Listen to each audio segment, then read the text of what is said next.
Shalom, salam sehat. Kita berjumpa lagi untuk bacaan pelajaran sekolah sahabat dewasa kita hari ini 2 September dengan judul Tanda bahwa kita milik Allah. Penjelasannya, selama Perang Dunia Kedua, Inggris mengharapkan penyerbuan segera oleh tentara Jerman. Persiapan dibuat untuk mempertahankan kepulauan negeri sendiri sebanyak mungkin. Benteng-benteng tambahan dipasang di sepanjang pantai. Jalan-jalan tentu saja akan menawarkan musuh rute tercepat ke tujuan mereka dan akibatnya blokade dipasang di titik-titik strategis. Pihak berwenang Inggris kemudian melakukan sesuatu yang aneh. Untuk memperlambat dan membingungkan musuh, rambu-rambu jalur kereta api dihapus dan rambu-rambu jalan diturunkan. Penanda-penanda yang diukir di atas batu atau di bangunan tidak bisa diturunkan, tetapi ditutupi dengan semen. Tanda-tanda adalah penting. Mereka berfungsi sebagai penanda dan pemandu. Di era pra-GPS, kita semua memiliki peta dan memperhatikan tanda-tanda. Menjadi tanda apakah sahabat itu? Bacalah Keluaran 31 ayat 13, 16, dan 17.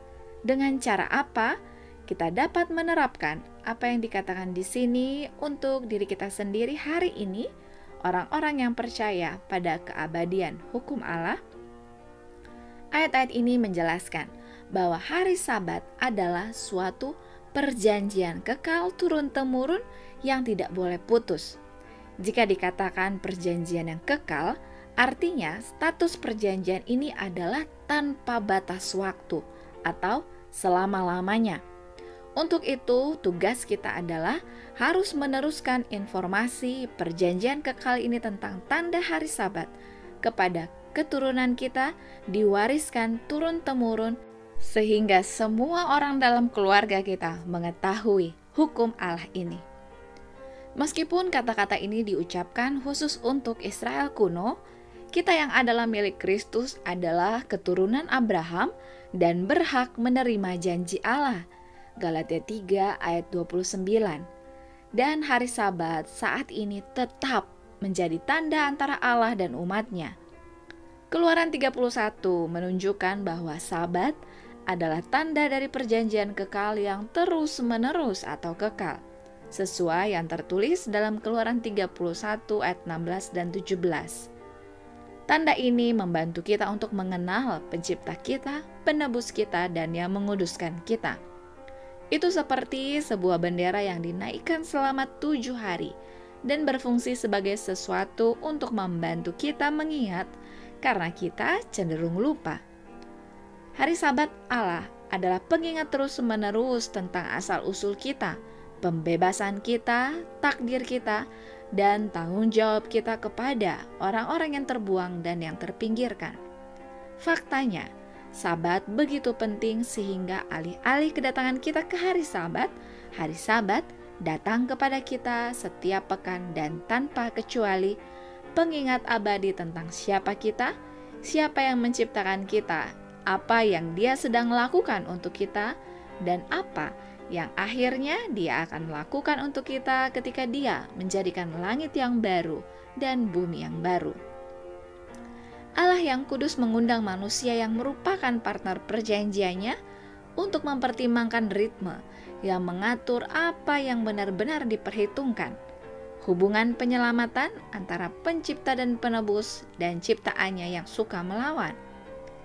Setiap pekan dan dengan kekuatan dan wewenang yang datang dari Allah, kita diperintahkan untuk masuk ke dalam perhentian yang telah diberikan kepada kita secara cuma-cuma dalam Kristus Yesus yang memimpin kita dalam iman dan yang membawa iman kita itu kepada kesempurnaan, yang dengan mengabaikan kehinaan tekun memikul salib ganti sukacita yang disediakan bagi Dia.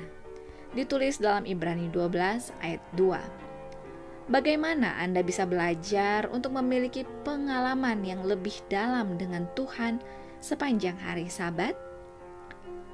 Menurut pengalaman saya, hari Sabat adalah satu hari pemulihan yang Tuhan sediakan. Karena selama hari Sabat, kita dapat lebih khusus dan tidak terlibat dalam pekerjaan sehari-hari, serta kualitas kerohanian kita akan menjadi lebih baik karena kita dipenuhi dengan aktivitas rohani, baik itu memuji Tuhan dalam lagu dan doa, dalam pelajaran sekolah Sabat maupun pendalaman Alkitab, dan kegiatan rohani lainnya, sehingga lebih banyak waktu bagi kita sepanjang hari Sabat lebih mengenal Tuhan Pencipta kita, dan kita mengetahui bahwa hari Sabat menjadi tanda bahwa kita adalah milik Allah. Demikianlah bacaan kita untuk hari ini. Mari kita bersatu di dalam doa. Kita berdoa. Ya Bapa yang kekal, yang paling mengerti kebutuhan dan paling mengasihi kami berterima kasih banyak karena kami manusia yang cenderung lupa. Itulah sebabnya Tuhan terus mengingatkan kami dengan segala cara bahwa kami harus datang kepada hari Sabat, datang kepada Tuhan, sehingga kami boleh mengingat betapa besar kasih dan kuasa Tuhan khususnya bagi para leluhur kami ketika Engkau membebaskan mereka dari perhambaan Mesir, sehingga mereka boleh mendapatkan kelepasan. Dan itu pun kami rasakan hingga saat ini, bahwa Tuhan telah menebus kami dari dosa. Dan mohon bantulah kami untuk dapat meneruskan tanda ini kepada keturunan kami, kepada seluruh keluarga kami, sehingga kami pun semua boleh semakin mengenal Tuhan Pencipta kami. Inilah doa permohonan kami. Di dalam nama Yesus kami berdoa. Amin.